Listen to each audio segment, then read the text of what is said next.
दिल्लीमा 10 दिन उपचार गरेर राष्ट्रपति रामचन्द्र पौडेल आज राति स्वदेश फर्कदै कान्तिपुर समाचारमा आज प्रधानमन्त्रीलाई भेटेर राष्ट्रिय स्वतन्त्र पार्टीका सभापतिले फेरि देखाए सरकारमा सहभागी हुने चाहना। प्रहरीले गर्यो निरा पाण्डे आचार्य हत्याको नयाँ खुलासा। अस्पतालको ओपीडी शुल्कमा 14% वृद्धि। माइती घरमा धरना बसेका महावीर पुन र सरकार बीच वार्ता। वैदेशिक रोजगारीमा गएकाहरूले खरिद गर्न मिल्ने बचत पत्र खुल्ला। अन्तर्राष्ट्रियमा भारतमा ग्यास चुहावट हुँदा 11 जनाको मृत्यु र खेलकुदमा एसएससी प्रिमियर कपको उपाधिका लागि नेपाल र युएई बीचको खेलमा बर्सातले रोकिए के हुन्छ। नमस्कार, अब मुख्य समाचार। बजेटको तयारीसँगै सिंहदरबारमा योजना माग्न सर्वसाधारणदेखि जनप्रतिनिधिसम्मको लर्को। विकास मन्त्रालयमा निवेदनको चाङ। विज्ञ भन्छन् सिंहदरबारै धाउनु संघीयता कार्यान्वयनमै प्रश्न। तत्काल प्रधान न्यायाधीश नियुक्तिको माग गर्दै नेपाल बार आन्दोलित। चरम राजनीतिकरणले न्यायालयलाई बन्दी बनाएको जिकिर। सम्पूर्ण सरकारवालालाई गम्भीर बन्न आग्रह। पर्यटक आगमनमा वृद्धिसँगै होटल क्षेत्रमा लगानी बढ्यो। 5 वर्षमा थपियो 91 अर्ब 20 करोड लगानी। विदेशी होटलका चेन भित्र्याउने प्रतिस्पर्धा। सुडानमा सेना र अर्धसैनिक बल बीचको लडाईँले 2 साता नाघ्यो। द्वन्द्वले पूर्वी अफ्रिका क्षेत्रलाई नै मानवीय सङ्कटमा धकेल्न सक्ने राष्ट्रसङ्घको चिन्ता। र नेपालले भोलि एसएससी प्रिमियर कपको फाइनलमा युएई को सामना गर्ने। युएई का शीर्ष क्रमका ब्याटर नेपालको मुख्य चुनौती। घरेलु टोली सामु इतिहास रच्ने अवसर। राष्ट्रपति रामचन्द्र पौडेल भारतमा स्वास्थ्य उपचारपछि आज स्वदेश फर्किँदैछन्। नयाँ दिल्ली स्थित अखिल भारतीय आयुर्विज्ञान संस्थान एम्समा उनको उपचार गरिएको थियो। स्वास्थ्यमा क्रमिक सुधार भएपछि एम्स अस्पतालले उनलाई डिस्चार्ज गरेको हो। बेलुकी 8:30 बजेको नेपाल एयरलाइन्सको नियमित उडानबाट राष्ट्रपति पौडेल स्वदेश फर्किने तयारी छ। राष्ट्रपतिका छोरा चिन्तन पौडेलले स्वास्थ्यमा सुधार भएपछि चिकित्सकहरूको सल्लाहमा फर्किने निर्णय भएको बताए। चिकित्सकहरूले कम्तीमा थप 3 साता आइसोलेसन सहितको पूर्ण आरामको सुझाव दिएका छन्। राष्ट्रपति पौडेलको छातीमा पानी जम्ने समस्या देखिएपछि यसअघि काठमाडौँको शिक्षर अस्पतालमा उपचार गरिएको थियो। तर निको नभएपछि थप उपचारका लागि उनलाई वैशाख 6 गते दिल्ली लगिएको थियो। दिल्लीमा 12 दिन उपचार गरेर उनी आज स्वदेश फर्कन लागेका हुन्। यसैबीच नेपाली काङ्ग्रेसका नेता एवं सांसद चन्द्र भण्डारी पनि भारतमा उपचारपछि आजै स्वदेश फर्किएका छन्। गत फागुन 3 गते बुधनगर स्थित निवासमा ग्यास चुहावट हुँदा आगलागी भएर घाइते भएका भण्डारी मुम्बईमा 2.5 महिना उपचारपछि आज स्वदेश फर्किएका हुन्। उनको स्वास्थ्यमा क्रमिक सुधार आएको छ। पछिल्लो समय बोल्ने र हिँड्ने गर्न थालेका छन्। आगलागीमा परि घाइते भएकी सांसद भण्डारीकी आमा हरिकलाको भने फागुन 4 गते नै निधन भइसकेको छ। प्रतिनिधि सभाको उपनिर्वाचन सकिए लगत्तै राष्ट्रिय स्वतन्त्र पार्टीले सरकारमा सहभागी हुने चाहना व्यक्त गरेको छ। यसअघि गृह मन्त्रालय नपाएपछि सरकार छाडेको रासोपाले औपचारिक रूपमा मन्त्रालयहरूमा आफ्नो दाबी सार्वजनिक नगरे पनि उसलाई सरकारमा सहभागी गराउने विषयमा गठबन्धनका अन्य दलले आन्तरिक छलफल सुरु गरेका छन्। 8 पटक मन्त्री परिषद विस्तार गर्दा पनि मन्त्री परिषदले पूर्णता नपाएको अवस्थामा रासोपाको चाहनाले प्रधानमन्त्री पुष्पकमल दाहालमाथि थप दबाव सिर्जना गरेको छ। गृह मन्त्रालय नपाएपछि माघ 22 मा सरकार छोडेको राष्ट्रिय स्वतन्त्र पार्टीले अहिले फेरि सभापति रवि लामिछाने पुनः निर्वाचित भएर आएपछि सरकारमा सहभागी हुन खोजेको। रासोपालाई सरकारभन्दा बाहिर राख्दा अर्को गठबन्धन बन्ने र आफू असुरक्षित हुने प्रधानमन्त्री दाहालको बुझाइ छ। सत्तामा सुरक्षित हुने योजनाको खोजीमा रहेका दाहाललाई सरकारमा सहभागी हुने रासोपाको चाहनाले साथ दिएको छ। तर सरकारमा सहभागिताका लागि यसअघि नै रासोपाले राखेको गृह मन्त्रालयको अडानले भने प्रधानमन्त्रीलाई केही असहज बनाएको बताइन्छ।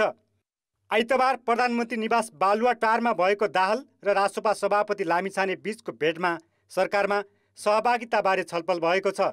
गृह मन्त्रालय पाउनुपर्ने र सरकारको न्यूनतम साझा कार्यक्रम संशोधन हुनुपर्ने उसको शर्त छ।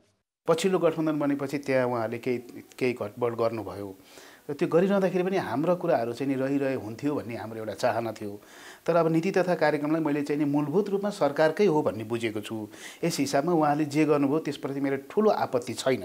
तर अब फेरि हामी सरकारमा जाने हो भने चाहिँ नि हाम्रा कुराहरू, हाम्रा बाचाहरू, हामीले जनतामाझ गरेको हाम्रो प्रतिबद्धताहरूलाई पनि त्यहाँ समाहित गर्नुपर्छ। सरकार छाडे पनि समर्थन नछाडेको रासोपाले सरकारमा सहभागिताबारे औपचारिक निर्णय लिन सोमबार बैठक बोलाएको छ। गठबन्धनको सबैभन्दा ठुलो दल काङ्ग्रेसले नै आफ्नो भागका मन्त्रालयमा मन्त्री पठाउन सकेको छैन।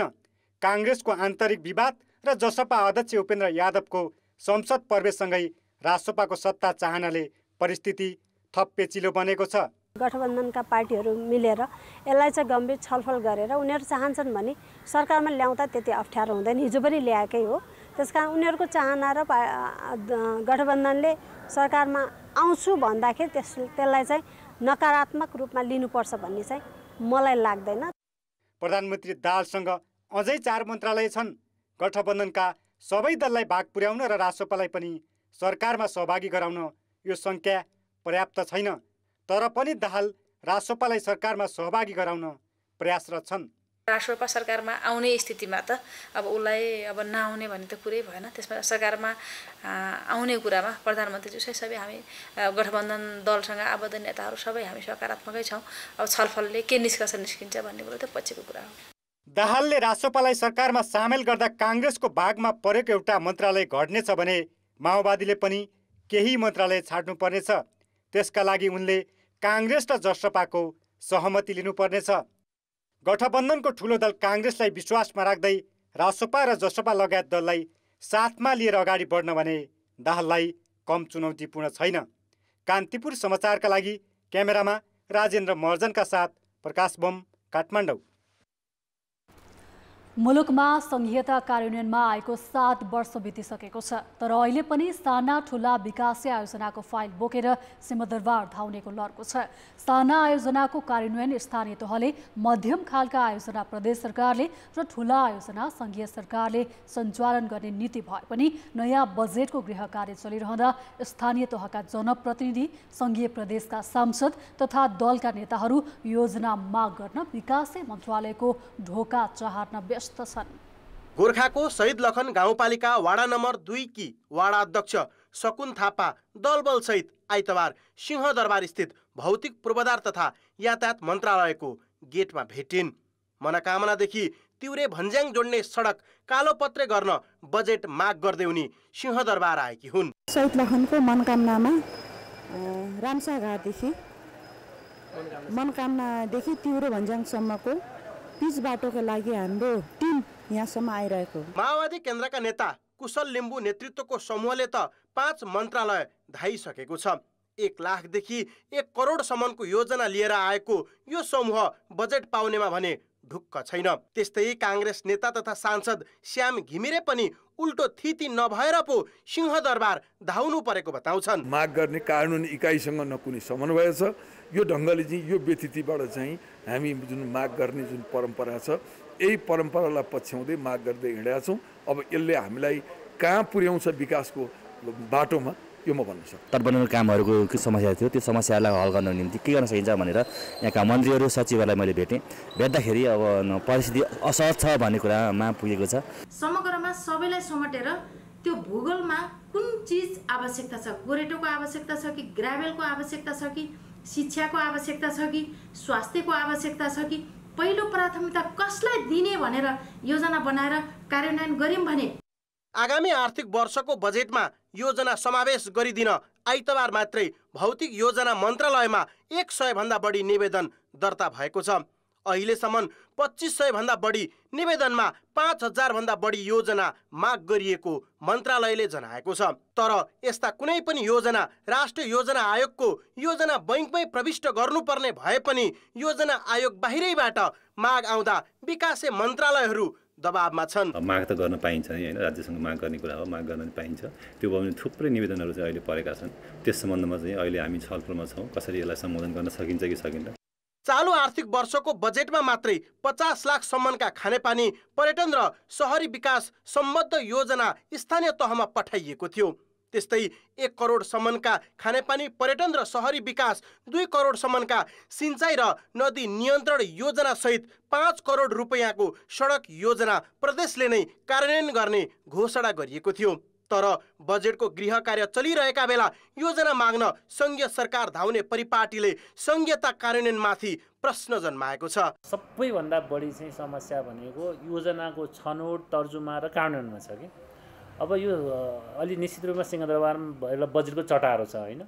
र हरेक मन्त्रालयमा जानुभयो भने विशेष गरी विकास मन्त्रालयमा ठुलो भिडभाड तपाईँले देख्न सक्नुहुन्छ। स्रोत सङ्कुचनका कारण सरकारले आर्थिक वर्ष 2080-81 का लागि करिब 17 खर्ब बराबरको बजेट ल्याउने तयारी गरेको छ। तर यस्तो अवस्थामा नेता, सांसद, जनप्रतिनिधिहरूले बजेट पर्ने सुनिश्चित नभए पनि आफ्नो पहुँच देखाउन सिंहदरबार धाइरहेका छन्, जसले स्थानीय तह र प्रदेशको भूमिका नै खुम्च्याइरहेको त छैन।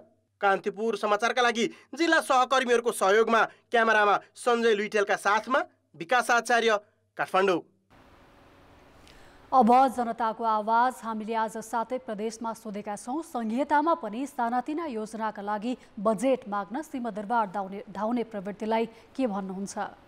जनताको आवाज। संघीयताको पूर्ण रूपमा कार्यान्वयन नहुनुको यो सङ्केत हो। सिंहदरबारमा बस्ने नेताहरू नै गाउँ गाउँ गएर साना साना योजनाहरू नै हामी आफै गर्छौँ भनेको हुनाले नै यस्तो भएको हो। नेताहरूले चाहिँ अब सिंहदरबार जुन आफू केन्द्रमा बसेर आफू केन्द्रित राजनीति गर्नु खोजे हो। आफ्नो जिम्मेवारीबाट पन्छिने बहानाबाजी हो। गाउँघरमा सरकार छ, यसको पनि अधिकार छ भनेर त्यो नबुझेकोले पनि त्यसो भएको। केन्द्रीय नेताहरूले सोच्नुपर्ने कुरा हो। सरकार भनेको सिंहदरबार मात्रै हो भन्ने धेरैको बुझाइ भएको हुनाले यस्तो भइरहेको। नेताजीहरूले आफ्नो पद र मर्यादा अधिकार केही नजानेर मात्र सिंहदरबार धाउने परिरहेछ। स्थानीय सरकारहरूले जनताको माग नसुनिदिएको कारणले गर्दा सरकारबीच र जनताबीचको समन्वय नहुनु, आफू चाहिँ केही नगर्ने अरूको मुख ताक्ने प्रवृत्ति हो। चेतनाको कमी भएको जस्तो कारणले गर्दाखेरि पनि त्यहाँसम्म पुगेको भन्ने कुरा बुझिन्छ। सङ्घीय सरकारले आफ्नो गाउँ ठाउँको नजिक जनतासित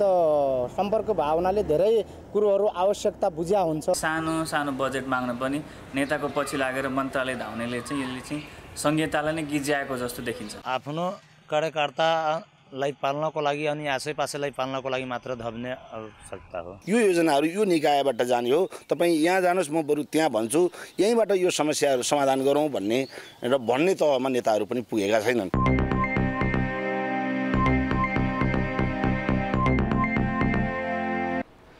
सर्वोच्च अदालत कायम मुकायमको भरमा चलेको 14 महिनाभन्दा बढी भयो।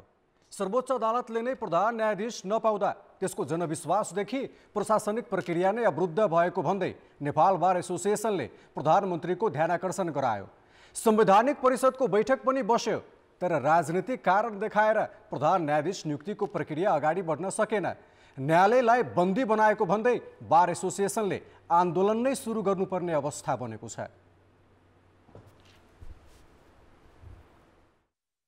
प्रधान न्यायाधीश नियुक्ति समयमा हुन नसक्दा समग्र न्यायपालिकाकै जनआस्था खुम्चिएको, अदालतमा खाली न्यायाधीश नियुक्तिमा समस्या भएको, जसले न्याय सम्पादनमा नै समस्या उत्पन्न भएको भन्दै नेपाल बार एसोसिएसनले देशव्यापी आन्दोलन सुरु गरेको छ। यसअघि न्यायपालिका सुधार भनेर 109 दिन लामो आन्दोलन गरेको बार अहिले अदालतको नेतृत्व नै माग गर्दै पुनः आन्दोलनमा उत्रेको छ। प्रधानमन्त्री संवैधानिक परिषदका अध्यक्ष हुनुहुन्छ, उहाँ जिम्मेवार हुनुपर्छ। विपक्षी दलका नेता जिम्मेवार हुनुपर्छ, सभामुख जिम्मेवार हुनुपर्छ, उपसभामुख जिम्मेवार हुनुपर्छ। त्यस्तै गरेर यसमा जसले सहयोग गर्नुपर्छ त्यो सहयोग गर्ने पनि जो हुनुहुन्छ उहाँहरू सबै जिम्मेवार हुनुपर्छ। किनभने मुलुकको न्यायपालिका खस्क्यो भने कसैको पनि भविष्य सुरक्षित छैन। अति आवश्यक प्रधान न्यायाधीश हो, स्थायी प्रधान न्यायाधीश हो। स्थायित्व दिनको लागि अहिलेसम्म प्रधान न्यायाधीश हामीले स्थायी प्रधान न्यायाधीश पाएका छैनौँ। यसले के देखाउँदछ भन्दाखेरि जसले प्रधान न्यायाधीश नियुक्त गर्न चाहिराखेका छैनन् उनीहरूले न्यायपालिका अझ यो ठाउँबाट तल झर्न दिन खोजे त होइन भन्ने अहिले प्रश्न उठेका छन्। न्यायालयलाई स्वच्छ स्वतन्त्र रूपमा काम गर्ने वातावरण बनाउनु पर्नेमा उल्टो राजनीतिकरण गर्न खोजिएको भन्दै बारले काठमाडौँ सहित देशभरका सबै इकाइमा विरोध सुरु गरेको हो। न्यायपालिकाभित्र सुदृढीकरण हुनका लागि र न्यायाधीशहरू नियुक्त हुनका लागि पनि हामीलाई नै प्रमुख चाहिएको छ। प्रधान न्यायाधीश नियुक्ति नहुँदा न्याय प्रशासनका कामहरू प्रभावित भएका छन्। अर्को नेतृत्व नै नहुँदा त्यो संस्थाको कामको प्रभावकारितामाथि सधैँ प्रश्न उठ्छन्। प्रशासन र न्याय सम्पादनसँग सम्बन्धित काम प्रधान न्यायाधीशले गर्ने हो र न्याय सम्पादनसँग सम्बन्धित कामहरू त धेर थोर भएका छन्। न्याय प्रशासनसँग सम्बन्धित कामहरू धेरै अवरोध भएका छन्। 3 न्याय सेवा आयोगको बैठक बस्न सकेको छैन। 4 न्याय परिषदको बैठक बस्न सकेको छैन। 5 न्यायपालिकाले निर्भय र निर्भीकताका साथ ठुल्ठुला राजनीतिक र संवैधानिक विवाद समावेश भएका मुद्दाहरूमा जस्टिस डेलिभरी गर्न सकेको छैन। तत्कालीन प्रधान न्यायाधीश चोलेन र शमशेर जबरा विरुद्ध 2078 फागुन 1 मा महाअभियोग प्रस्ताव दर्ता भएपछि सर्वोच्च अदालत कामु प्रधान न्यायाधीशको भरमा चलिरहेको छ। त्यो अवस्थालाई अन्त्य गर्न संवैधानिक परिषद सम्बन्धी विधेयक पारित, संसदीय सुनवाई समिति गठन लगायतको काम गर्नुपर्ने थियो। तर दलहरूले सबै विषयलाई राजनीतिक भागबण्डासँग जोडेर हेर्दा प्रधान न्यायाधीश सिफारिस जस्तो महत्त्वपूर्ण काम समेत अन्यलग्रस्त बनाएका छन्। कान्तिपुर समाचारका लागि क्यामेरामा पशुपति बुढाथोकीका साथ दीपक आचार्य, काठमाडौँ। मोहन वैद्य नेतृत्वको नेकपा क्रान्तिकारी माओवादी र धर्मेन्द्र बास्तोला नेतृत्वको नेपाल कम्युनिस्ट पार्टी बहुमत बीच जिम्मेवारी बाँडफाँड सहित पार्टी एकताको टुङ्गो लागेको छ। दुई पार्टी बीचले एकता अधिवेशन गरेर नयाँ पार्टीको नाम क्रान्तिकारी कम्युनिस्ट पार्टी नेपाल राख्ने निर्णय गरेका हुन्। क्रान्तिकारी कम्युनिस्ट पार्टी बीचको नयाँ ध्रुवीकरण भन्दै उनीहरूले संसदवादी दलमा नअल्मलिन र एकताबद्ध हुन आह्वान गरेका छन्।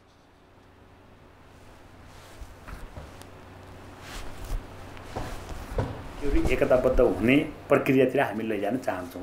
त्यो कारणले लाइन मिल्ने भनौँ न, उद्देश्य सिद्धान्त राजनीति मिल्ने कम्युनिस्ट पार्टीहरूको बिचमा एकता गर्नु चाहिँ हामीलाई एउटा जरुरी त्यहाँबाट भयो।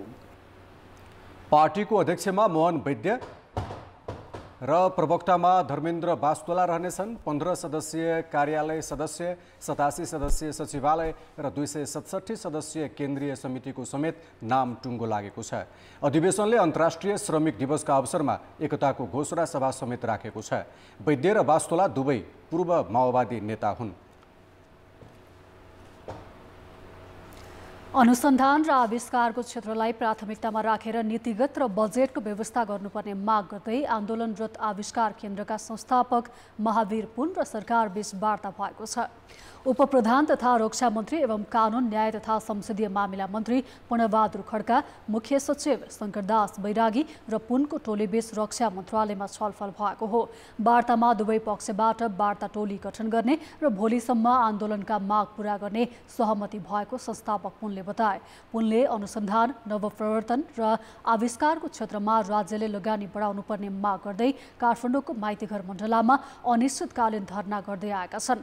आविष्कारको क्षेत्रमा देशलाई अघि बढाउन कानुन बनाउने कुरामा सांसदहरूले बेवास्ता गरेको उनको गुनासो छ। अब बाँकी समाचार। काठमाडौँको कपनमा 2 साता अघि निरा पाण्डे आचार्यको हत्या सुनको सिक्री लुट्न मात्रै भएको प्रहरीले दाबी गरेको छ। पाण्डेको हत्या भएको 2 सातापछि झापाका विनोद विश्वकर्मालाई पक्राउ गरेको प्रहरीले घटनामा सिक्री लुट्ने बाहेक अन्य उद्देश्य नखुलेको बताएको हो। प्रहरीको केन्द्रीय अनुसन्धान ब्युरो, काठमाडौँ प्रहरी परिसर र उपत्यका अपराध अनुसन्धान कार्यालयको संयुक्त टोलीले गरेको अनुसन्धानमा बिक्क निराको भाडा पसलमा सामान किन्ने बहाना बनाएर गएको देखिएको छ। आफूले किन्न चाहेको सामान प्याक गर्न लगाएर एटिएमबाट पैसा निकाल्ने भन्दै बाहिर गएका बिक्कले फर्किएर निरालाई पछाडिबाट आक्रमण गरेको र प्रतिवाद गर्दा पसलकै चक्कुले प्रहार गरेर हत्या गरेको प्रहरीको दाबी छ। उनले लुटेर लगेको सुनको सिक्री तारकेश्वर नगरपालिका स्थित पाथीभरा गहना पसलमा बिक्री गरेको प्रहरीको दाबी छ। पैसाले एकदमै समस्या भएको र लुटपाट गर्ने हिसाबले जाँदाखेरि अचानक यो केटीको प्रतिकार भइसकेपछि मार्न पुगेको र त्यसपछि यो केटी बढी प्रतिरोध गर्ने कुरामा यसले पूर्ण रूपमा त्यो घटनामा चलिरहेको हुँदाखेरि कहीँ कतै प्रतिकार गर्छ अथवा फेरि बाँच्छ कि भन्ने आशंकामा उसले धेरै पटक प्रहार गरेको देखिन्छ, जसले गर्दाखेरि यदि प्रोफेसनलको हिसाब हो भने फरक ढङ्गले हुन्छ भन्ने हाम्रो मान्यता हो। प्रहरीले सीसी क्यामेराको दृश्यका आधारमा बिक्कलले लगाएको जुत्ता, सर्ट र झोलालाई मुख्य प्रमाण बनाएको छ। निराको माइती पक्षले भने बिक्कलले सिक्रीका लागि मात्रै हत्या गरेकोमा आशंका गरेका छन्। चक्कु प्रहार गर्ने विज्ञ नै भए पनि उनलाई अरू कसैले प्रयोग गरेको हुन सक्नेतर्फ पनि अनुसन्धान भइरहेको प्रहरीले जनाएको छ। सदस्यहरूको शङ्काहरू छ, उपशङ्काहरू छ अथवा भइरहेको कुराहरूलाई पनि हामी त्यो पाटोबाट पनि खुला राखेर यसका कारणहरू, यसका पछाडि कुनै अन्य व्यक्तिहरू छ छैनको हामी हेर्छौँ। तर अहिलेको अवस्थाहरूमा नितान्त रूपमा यो व्यक्ति मात्र अगाडि देखिन्छ। यसको पछाडिको कुराहरू हामी अझ थप अनुसन्धानहरू गर्छौँ। नीरा हत्याकाण्डको अनुसन्धानप्रति संसदमा समेत प्रश्न उठेको थियो। चिकित्सकहरूको परामर्श शुल्क बढ्ने भएको छ। नेपाल चिकित्सक सङ्घ तथा निजी अस्पतालहरूको सङ्गठन association of private health institutional Nepal अफिनको बैठकले चिकित्सकहरूको परामर्श शुल्क 14% बढाउने निर्णय गरेको हो। यो निर्णय आगामी जेठ 1 गतेदेखि लागू हुने चिकित्सक सङ्घले जनाएको छ। अनुभव तथा योग्यताका आधारमा तोकिएको नयाँ परामर्श शुल्क न्यूनतम 420 रुपियाँदेखि बढीमा 940 रुपियाँसम्म कायम गरिएको छ। अब एमबीबीएस तथा बीडीएस गरी 5 वर्षसम्म अनुभव भएकाहरूले 420 र त्यसभन्दा बढी अनुभव भएकाहरूले 515 रुपियाँ लिन पाउनेछन्। यस्तै एमडीएमएसको योग्यता भई 5 वर्षसम्म अनुभव भएकाहरूले 750 र त्यसभन्दा बढी अनुभव भएकाहरूले 800 रुपियाँ लिनेछन्। डीएमएमसीएच गरी 5 वर्षसम्म अनुभव भएकाहरूले 880 र त्यसभन्दा बढी अनुभव भएकाहरूले 940 रुपियाँ परामर्श शुल्क लिन पाउनेछन्। ओपीडीको कन्सल्टेसन फीमा मात्रै भनेका छौँ र न्यूनतम 420 रुपियाँ पुगेको छ। जुन एमबीबीएस गरेर 5 वर्षभित्रको अनुभव भएको भने एमडी गरेर 10 वर्षभन्दा बेसी या एमसीएसजीएम गरेर 5 वर्षभन्दा बेसीको 940 तोकेका छौँ र यसमा अस्पतालले आफ्नो सुविधा हेरेर 20-25% थपेर लिन मिल्ने भनेका छौँ।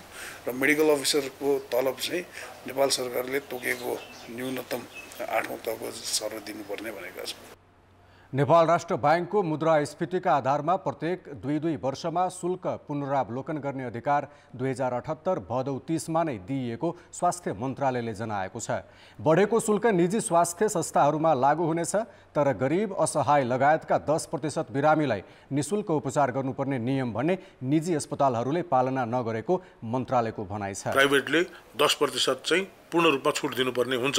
अहिले यसलाई हामीले राम्रोसँग लागू गर्न नसके पनि यसको हामी अनुगमन गर्छौँ र आगामी दिनमा हामीले प्राइभेट अस्पतालको नवीकरण गर्दाखेरि उहाँहरूले 10% दिनुभएको छ कि छैन त्यो चेक गरेर मात्र दिन्छौँ। त्यही भएर सम्पूर्ण प्राइभेट अस्पतालहरू जसले चाहिँ नेपाल सरकारलाई सहयोग गरिनु भएको छ उहाँहरूलाई चाहिँ हाम्रो चाहना के हो भने त्यो 10%मा गरिब विपन्न जनतालाई सेवा दिनुहोस्।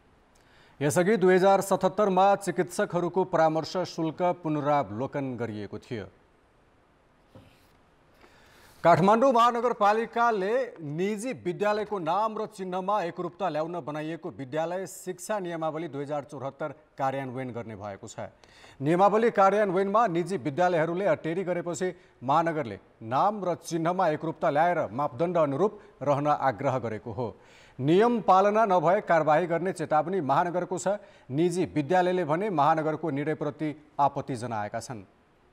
यस सम्बन्धी सामग्री केही बेरमा प्रसारण गर्नेछौँ। अब बाँकी समाचार। सरकारी कर्मचारीले अब वेबसाइटबाटै आफ्नो सम्पत्ति विवरण बुझाउन सक्ने भएका छन्। यसका लागि राष्ट्रिय किताबखानाले सफ्टवेयर निर्माण गरिरहेको जनाएको छ। भ्रष्टाचार निवारण ऐन र अख्तियार दुरुपयोग अनुसन्धान आयोग ऐन अनुसार प्रत्येक कर्मचारीले आर्थिक वर्ष समाप्त भएको 60 दिनभित्र राष्ट्रिय किताबखानामा आफ्नो सम्पत्ति विवरण दर्ता गर्नुपर्छ। अहिले कर्मचारीले हातैले लेखेर हुलाक मार्फत पठाउने चलन छ, तर म्यादभित्रै पठाइएका सम्पत्ति विवरण पनि किताबखानामा म्याद नाघेर पुगे 5000 रुपियाँ जरिवाना लाग्छ।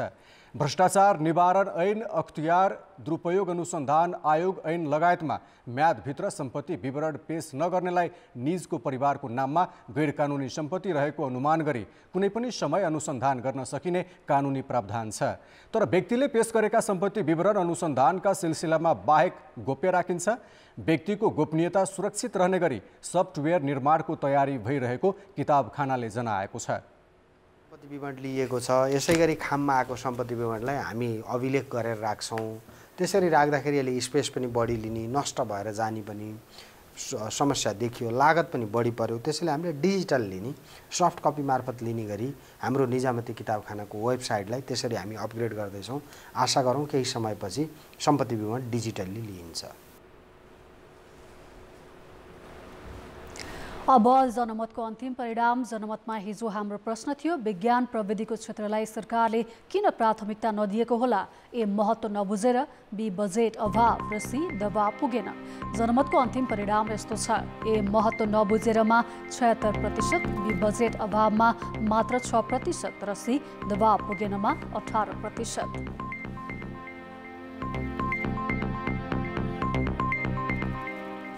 अब आजको प्रश्न। जनमत हाम्रो प्रश्न छ, चिकित्सकहरूको ओपीडी शुल्क बढाउने निर्णयलाई के भन्ने? ए, बिरामीमाथि भार, बी, महँगीको प्रभाव, र सी, गुणस्तर पनि बढाऊ। जनमतको अन्तिम परिणाम आज भोलि साँझ 8 बजेको कान्तिपुर समाचारमा प्रसारण गर्नेछौँ। कृपया NEWS news space A, B वा C टाइप गरी 34001मा SMS गरी आफ्नो मत व्यक्त गर्नुहोला। अर्थ र विकास। पर्यटक आगमनमा वृद्धिसँगै होटल क्षेत्रमा पनि लगानी बढ्न थालेको छ। पछिल्लो 5 वर्षमा मात्रै यस क्षेत्रमा 91 अर्ब 20 करोडभन्दा बढी लगानी थपिएको छ। सडक लगायतका पूर्वाधारको अवस्था नसुध्रिए पनि होटलमा धमाधम लगानी भएका छन् र यसरी लगानी भित्रिने मध्येमा अन्तर्राष्ट्रिय चेन होटल पनि छन्। चालु आर्थिक वर्षको 9 महिनामै होटल क्षेत्रको लगानी अघिल्लो वर्षको सोही अवधिको तुलनामा 73%ले वृद्धि भएको छ। गत आर्थिक वर्षमा 11 अर्ब 32 करोडको प्रतिबद्धता आएकोमा यस वर्ष 19 अर्ब 63 करोड रुपियाँ पुगेको उद्योग विभागको तथ्याङ्क छ। त्यसमा पनि विदेशी ठुला होटलका चेन ल्याउने होड जस्तै छ। चेन होटल आउनु मतलब के भने संसारको जुन अब राम्रा जुन व्यवस्थापन पक्षहरू छन्, इनोभेसनहरू छन्, विभिन्न होटल चलाउने पनि एउटा कला हो नि त। त्यो टेक्निक, त्यो स्किल जसरी संसारमा विकसित भएको हुन्छ त्यो तुरुन्त नेपालमा आउने भयो। त्यसको लागि हामीले पर्खिरहनु परेन। त्यसले पनि हाम्रा यहाँको व्यवस्थापकीय अब सञ्चालन खर्च घटाउने कुराहरूमा पनि हो, त्यसले पनि काम गर्छ। पर्यटक आउने मुख्य सिजनमा अहिले स्वदेशी होटलमा भन्दा चेन होटलमा आकर्षण बढेको छ। स्वदेशी होटलमा 80% र चेन होटलमा 90%सम्म अकुपेन्सी छ। अहिलेसम्म दर्जनभन्दा बढी चेन होटल नेपाल भित्रिसकेका छन् भने शेराटन, हिल्टन, दूषित थानी जस्ता ठुला ब्रान्डका होटल निर्माणको चरणमा छन्। त्यस्तै साङ्ग्रिला समूह अमेरिकी ब्रान्ड इन्टरकन्टिनेन्टल र इन्डिगो नेपाल भित्राउने तयारीमा छ। आइएचजीको इन्टरकन्टिनेन्टल ब्रान्ड र इन्डिगो ब्रान्ड हामीले चाहिँ नेपालको टप डेस्टिनेसनहरू जुन चाहिँ काठमाडौँ, पोखरा, चितवनमा ल्याउँदैछौँ। यो चाहिँ अहिले पोखरा, चितवनमा चाहिँ रिजोर्ट, इन्टरकन्टिनेन्टल रिजोर्टको रूपमा आउँदैछ र काठमाडौँमा चाहिँ इन्टरकन्टिनेन्टल होटलको रूपमा। त्यसपछि पोखरामा चाहिँ अझै पनि indigo brand which is like a lifestyle brand पनि भन्छ यसलाई, त्यो चाहिँ हामी भित्राउँदैछौँ। 2029 सालमा पहिलो तारे होटलको रूपमा सोल्टे स्थापना भए यता अहिले देशभर 18वटा 5 तारे तथा 33वटा 4 तारे होटल सञ्चालनमा छन्। 1 तारादेखि 5 तारा स्तरका होटलहरू झन् हाम्रो 100 भन्दा बढी छन्। 5 तारा होटल मात्रै 18 भन्दा बढी छ र 4 ताराको पनि त्यसैको हाराहारीमा छ हैन। 3 तारा, 2 तारा, 1 तारा होटलहरू छन्। अनि यसको क्राइटेरियाहरू पनि फरक पर्छ। कस्तो कस्तो होटललाई 1 तारा दिने, 2 तारा दिने, 3 तारा दिने भनेको उहाँको सेवा सुविधाहरू त्यहाँका सबै कुराहरूलाई हेरेर हामीले चाहिँ नि स्टार दिने गरेका छौँ। र स्टार होटलहरू पनि अब 5 स्टार, 4 स्टार होटलहरू चाहिँ खोल्ने क्रम अझै बढ्दो छ। होटल क्षेत्रमा मात्रै अहिलेसम्म 18 खर्बभन्दा बढी लगानी भएको छ। लगानी बढे पनि पर्यटक भित्राउन सरकारले पर्याप्त पहल गर्न सकेको छैन। पर्यटकीय गन्तव्यको प्रचार प्रसारसँगै यहाँ पुग्ने पूर्वाधारको विकास गर्न सके मात्र होटल क्षेत्रमा गरेको लगानीले उचित प्रतिफल दिनेछ। कान्तिपुर समाचारका लागि क्यामेरामा सञ्जय लुइटेल र हेम प्रसाईका साथ भरत रावल, काठमाडौँ। अब अन्तर्राष्ट्रिय समाचार। सुडानमा सेना र अर्धसैनिक बल ऱ्यापिड सपोर्ट फोर्सेस बीचको लडाई तेस्रो सातामा प्रवेश गरेको छ।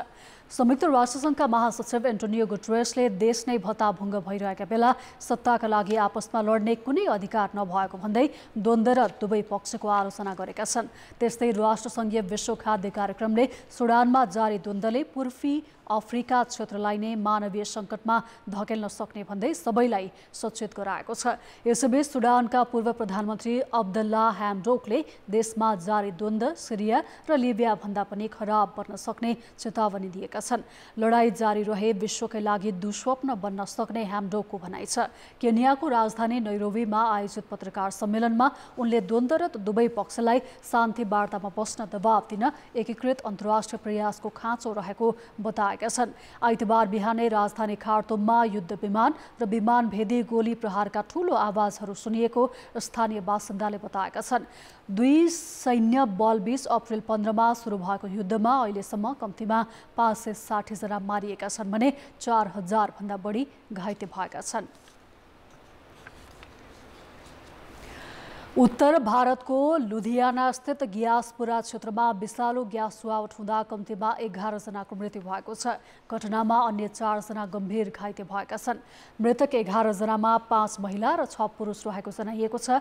चुहावट भएको ग्यास र त्यसको प्रकृति अझै थाहा नभएको राष्ट्रिय प्रकोप नियन्त्रण बलका अधिकारीले जनाएका छन्। दुग्ध पदार्थ उत्पादक कम्पनी कोयल मिल्कको चिस्यान प्लान्टबाट ग्यास लिक हुँदा उक्त दुर्घटना भएको स्थानीय सञ्चार माध्यमले दावी गरेका छन्। काठमाडौँ महानगरपालिकाले निजी विद्यालयको नाम र चिन्हमा एकरूपता ल्याउन बनाइएको विद्यालय शिक्षा नियमावली 2074 कार्यान्वयन गर्ने भएको छ। नियमावली कार्यान्वयनमा निजी विद्यालयहरूले अटेरी गरेपछि महानगरले नाम र चिन्हमा एकरूपता ल्याएर मापदण्ड अनुरूप रहन आग्रह गरेको हो। नियम पालना नभए कारबाही गर्ने चेतावनी महानगरको छ।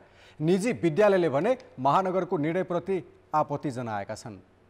काठमाडौँ महानगरपालिकाभित्र 535 निजी विद्यालय सञ्चालनमा छन्। सबैले आफू अनुकूल नाम र चिन्ह राखेका छन्। महानगरले 2074मा बनाएको विद्यालय शिक्षा नियमावलीले नाम र चिन्हमा एकरूपता ल्याउनुपर्ने व्यवस्था गरेको थियो, जस अनुसार विद्यालयको चिन्ह सत्कोण हुनुपर्ने र नेपालीपन झल्किने गरी नामाकरण गर्नुपर्ने व्यवस्था छ। निजी विद्यालयले आफ्नो नाममा पब्लिक शब्द जोड्न चाहे 1/3 विद्यार्थीलाई पूर्ण छात्रवृत्ति दिनुपर्ने, नेसनल शब्द जोडे 25 जिल्लाका विद्यार्थी अध्ययनरत हुनुपर्ने र इन्टरनेसनल राखे 1/3 विदेशी विद्यार्थी अध्ययन गरेको हुनुपर्ने नियमावलीमा उल्लेख छ। अहिले यही नियम महानगरले कार्यान्वयन गर्न खोजेको हो। पब्लिक हुनलाई 1/3 विद्यार्थी छात्रवृत्तिमा राखेको छ कि छैन त? यदि नेसनल भन्नुभएको छ भने 25 जिल्लाका विद्यार्थी राष्ट्रभरिका राख्नु भएको छ कि छैन त? त्यस्तै 1/3 विद्यार्थी इन्टरनेसनल विद्यार्थीहरूले पढ्छन् कि पढ्दैनन् त? त्यो सङ्ख्या भेरिफाई गरेर उहाँहरूलाई हाम्रो यो अनुकूल जानुपर्छ भन्ने हामी अगाडि बढ्छौँ। शिक्षा मन्त्रालय तथा तत्कालीन उच्च माध्यमिक शिक्षा परिषदले पनि 10 वर्ष अघि नै निजी विद्यालयको नाम नेपालीपन झल्किने गरी राख्न पहल गरेका थिए। सरकारले पटक पटक निर्देशन दिए पनि कार्यान्वयन हुन सकेन। हेर्दा अस्वाभाविक लाग्ने नामहरूलाई परिवर्तन गर्ने भनेर त्यस पछाडि परिवर्तन गर्ने प्रक्रियाहरू जो चाहिँ अब प्रचलित कानुनमा व्यवस्था गरेको छ, त्यो यहाँहरूले अहिले कुराहरू उठाइसक्नुहुन्छ होइन। अब त्यसलाई कसरी गर्ने भन्ने सन्दर्भमा चाहिँ अहिलेको सन्दर्भमा त्यसको सबै हेर्ने स्थानीय तह भएको हुनाले यहाँलाई थाहा छ स्थानीय तहले स्कुलको नाम परिवर्तन गर्न सक्छ, विद्यालय गाप्न सक्छ, स्थानान्तरण गर्न सक्छ, मर्ज गर्न सक्छ, भने टेरेन भने बन्द गर्न पनि सक्छ। निजी विद्यालय सञ्चालकले भने नियम सङ्गत रूपमा 20औं वर्षदेखि सञ्चालित विद्यालयलाई एकरूपताका नाममा घाँटी न्याक्न खोजिएको भन्दै आपत्ति जनाएका छन्। 1/3 छात्रवृत्ति र विदेशी विद्यार्थीको अनिवार्य व्यवस्था सम्भव नभएको उनीहरूको भनाइ छ। 1/3 त कसरी पुग्छ, सम्भव छ कि छैन, अनि सञ्चालन हुन्छ हुँदैनन्, आज दिनमा निजी स्कुल के अरे आफै अपरेसनमा जान्छ जाँदैनन्, सम्भव छ कि छैन, यी कुराहरूको बारेमा साँच्चै बहस हुनु पर्दैन? तपाईँ के अरे यो लिडरसिपले सोच्नु पर्दैन? अनि अन्तर्राष्ट्रिय स्तरको चाहिँ अर्गनाइजेसन हुनका लागि विदेशीबाट विद्यार्थीले बनाएको छ, सम्भव छ? आजको इन्भाइरोमेन्ट हामीले त्यो देखाएको छौँ। महानगरपालिकाले नाम र चिन्हमा एकरूपताको निर्णय पालना नभए कानुनी कारबाही गर्ने चेतावनी दिएको छ। तर सङ्घीय सरकारले समेत नसकेको यो विषय कार्यान्वयन गर्न भने महानगरपालिकाका लागि चुनौतीपूर्ण देखिन्छ। कान्तिपुर समाचारका लागि क्यामेरामा विनोद कोजुका साथ नारायण किलम्बु, काठमाडौँ। सरकारले वैदेशिक रोजगारीमा गएकाहरूले खरिद गर्न मिल्ने वैदेशिक रोजगार बचत पत्र जारी गर्न थालेको 13 वर्ष भइसकेको छ। तर जानकारी अभाव र प्रक्रियागत जटिलताका कारण निकै न्यून मात्र बचत पत्र बिक्री भएको छ। यही बीच राष्ट्र ब्याङ्कले पुनः बचत पत्र बिक्री खुला गरेको छ। आर्थिक वर्ष 2067-68 यता 14 अर्ब 58 करोडको बचत पत्र जारी गरेकोमा 75 करोडको मात्र बिक्री भएको छ, जुन निष्कासित रकमको 5.20% मात्रै हो। गत फागुनमा नेपाल राष्ट्र बैङ्कले 12.5 5% ब्याज दिने गरी ल्याएको वैदेशिक रोजगार बचत पत्र पनि निष्कासित रकमको जम्मा 4.5% मात्रै बिक्री भएको थियो। जो मान्छे गल्फ कन्ट्रीमा मलेसियामा वा यस्ता हैन उत्पादनका गतिविधिहरूमा संलग्न हुने खालको जनशक्ति गएको छ, तिनीहरू सम्पन्न परिवारको मान्छेहरू छैन। जति आम्दानी गर्छ आम्दानीको मोररलेस 70-80% भन्दा बढी खर्च गर्ने अथवा कन्जम्सन गर्नुपर्ने फ्यामिलीको मान्छेहरू गएको हुनाले एउटा कारण त यो हो। वैदेशिक रोजगारीमा गएकाहरूको प्राथमिकता बचत र लगानी भन्दा पनि जीवनस्तर सहज बनाउन उपभोगमै खर्चने हुन्छ। त्यसबाट बाँकी रहेको पैसा जग्गा जोड्नका लागि खर्चने हुँदा बचत पत्रले प्राथमिकता नपाएको हो। बचत पत्रमा श्रमिकहरूको आकर्षण बढाउन सम्बन्धित देशका दूतावासलाई सक्रिय बनाउनु पर्ने विज्ञको सुझाव छ। हाल भइरहेका मान्छेहरू हामी गन्तव्य मुलुक भन्छौँ। हाम्रो नेपाली एम्बेसीहरू जहाँ जहाँ गन्तव्य मुलुकमा छ र हाम्रो लेबर एट्याची भनेर हाम्रो कतिपय चाहिँ के अरे राजदूतावासहरू त त्यसैको लागि खुल्या हो, श्रमिकहरूको लागि खुल्या हो। त्यो हाम्रो राजदूतावासहरूले उनीहरूकोसँग छलफल गर्नु पर्यो पहिला। नेपाल राष्ट्र बैंकले पुनः वैदेशिक रोजगार बचत पत्र खुला गरेको छ। 97 करोड बराबरको यस्तो बचत पत्रमा आगामी जेठ 17 सम्ममा आवेदन दिन सकिनेछ। 6 महिनामा ब्याज भुक्तानी हुने बचत पत्र 2085 जेठ 25मा परिपक्व हुन्छ।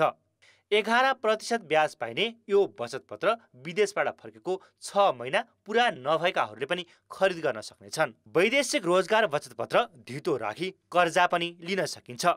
सरकारले मुलुक सञ्चालनका लागि राजस्वले अपुग भएको रकम आन्तरिक तथा वैदेशिक ऋण र सहायताबाट पूर्ति गर्ने गर्छ। वैदेशिक रोजगार बचत पत्र आन्तरिक ऋण उठाउने अन्तर्गत पर्छ। सरकारले यो वर्ष 2 खर्ब 56 अर्ब रकम आन्तरिक ऋणबाट जुटाउने लक्ष्य लिएको छ। कान्तिपुर समाचारका लागि क्यामेरामा हेम प्रसाईका साथ सुधिल पोखरेल, काठमाडौँ। खेलकुद समाचार। कान्तिपुर खेलकुद समाचारमा स्वागत छ। एसियाली मुलुक भारत र पाकिस्तानलाई विश्व क्रिकेटकै पावर हाउस मानिन्छ। यी दुई टेस्ट राष्ट्रको छिमेकी भएर पनि नेपालले अहिलेसम्म खेल्ने मौका पाएको छैन। अब भने नेपाल यी देशसँग खेल्ने अवसरबाट एक जित टाढा छ। नेपालले विश्व क्रिकेटका उत्कृष्ट देशहरूसँग खेल्ने हो भने एसिसी मेन्स प्रिमियर कपको फाइनलमा युएई को चुनौती पन्छाउनु पर्नेछ। नेपालले एसोसिएट राष्ट्रमध्येको सबैभन्दा बलियो प्रतिद्वन्दी युएईसँग भोलि उपाधिका लागि प्रतिस्पर्धा गर्दैछ। एसिसी मेन्स प्रिमियर कप अन्तर्गत नेपाल र युएई बीचको खेल बहुप्रतीक्षित हो। पछिल्लो समय एसोसिएट राष्ट्रमा पनि यी दुई बीचको भिडन्तलाई एल क्लासिकोको रूपमा पनि व्याख्या गरिन्छ। यी दुई देश ठूलो लक्ष्य प्राप्तिको उद्देश्य सहित एसिसी मेन्स प्रिमियर कपको उपाधिका लागि सोमबार टियु मैदानमा आम्ने सामने हुँदैछन्। यो खेलमा जित हात पार्ने टोलीले क्रिकेटका पावर हाउस भारत पाकिस्तान जस्ता देशसँग प्रतिस्पर्धा गर्ने मौका पाउनेछ। यी दुई बीच भएको पछिल्ला 4 भेटमा नेपालले 3 जित हात पार्दा युएईले 1 मात्र जित हात पारेको छ। नेपालले 1 महिना अघि टियु मैदानमै विश्व क्रिकेट लिग 2 मा युएईलाई नै हराउँदै 1 दिवसीय मान्यता जोगाएको थियो भने विश्वकप छनौटमा स्थान बनाएको थियो। जारी प्रतियोगितामा नेपालले अपराजित रहँदै फाइनलसम्मको यात्रा तय गरेको हो। लिग 2 अन्तर्गत पछिल्लो पटक युएईसँग उसकै मैदानमा पराजय बेहोरे यताको 9 खेलमा नेपाल अपराजित छ। नेपाल सोही लयलाई निरन्तरता दिँदै एसिया कपमा स्थान बनाउने लक्ष्यमा हुनेछ। नेपालका लागि जारी प्रतियोगितामा ब्याटर कुशल मल्लले 4 खेलमा सर्वाधिक 238 रन बनाएका छन्। समूह चरणमा नचलेको नेपालको ओपनिङ जोडीले कतार विरुद्धको खेलमा 77 रनको साझेदारी गरी आशा जगाएका छन्। यस्तै बलिङतर्फ सन्दीप लामिछानेले 4 खेलमा 11 विकेट हात पारेका छन्। कतार विरुद्ध उत्कृष्ट प्रदर्शन गरेका करण केसीको नाममा 8 विकेट छ। यता युएईका लागि उच्च फर्ममा रहेका भृत्या अरविन्दले जारी प्रतियोगितामा 5 खेल खेल्दा 446 रन बनाएका छन्। मोहम्मद वासिमले 225 र रोहन मुस्तफाको नाममा 179 रन छ। नेपालले उपाधि जितेर एसिया कपमा स्थान बनाउने हो भने युएईका शीर्ष क्रमका ब्याटरलाई रोक्नुपर्नेछ।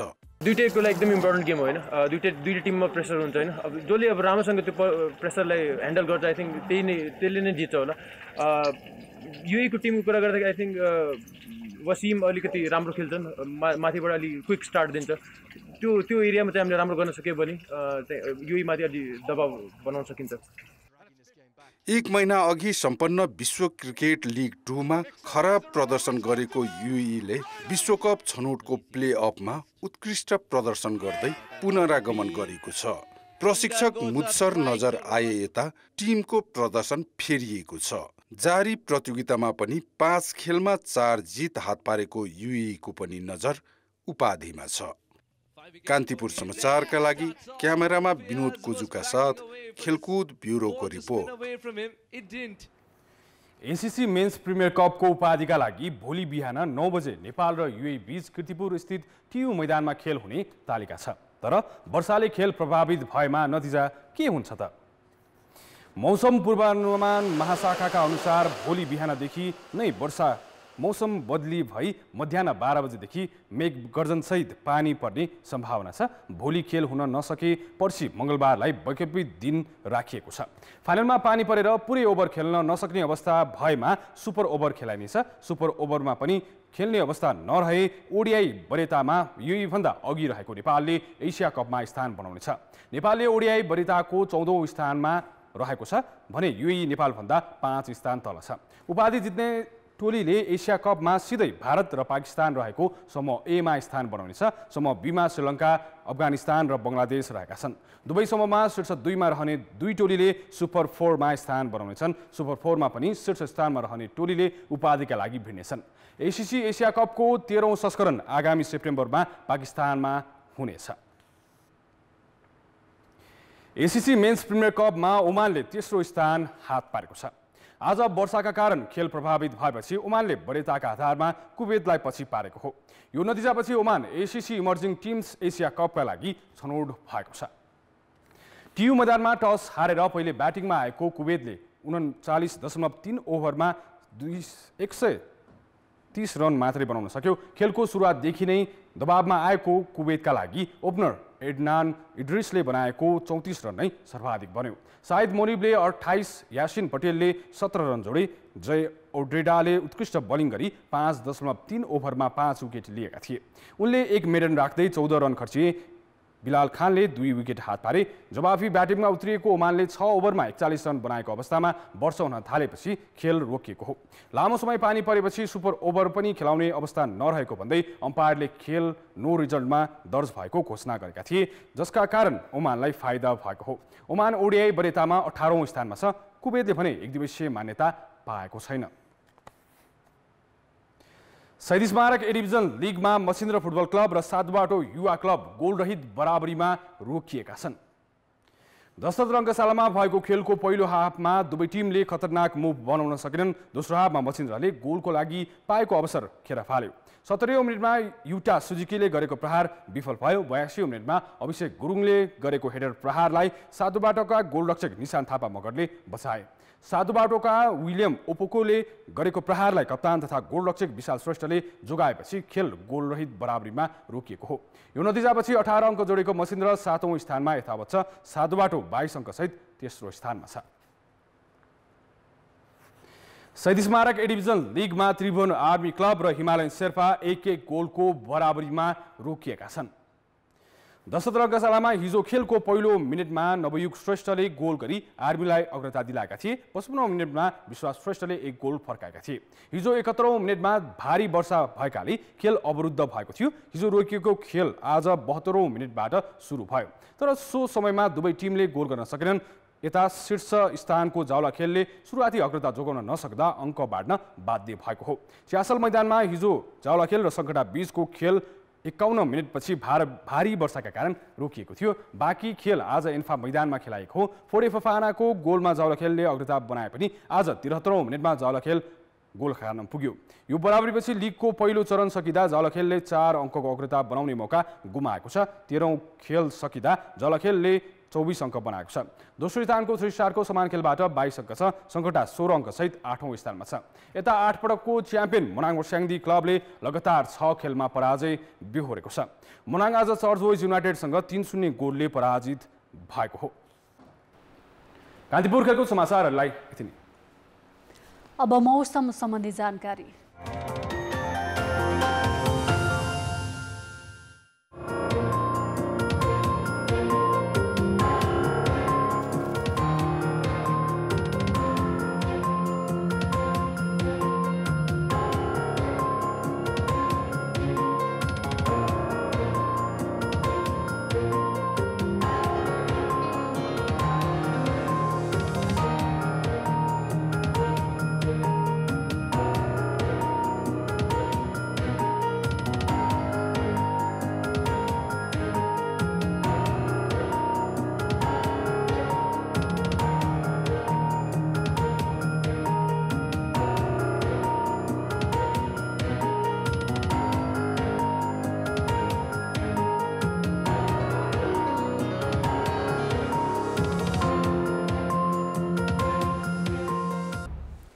कान्तिपुर समाचार अहिलेलाई सकियो। कान्तिपुर टेलिभिजन हेर्दै गर्नुहोला।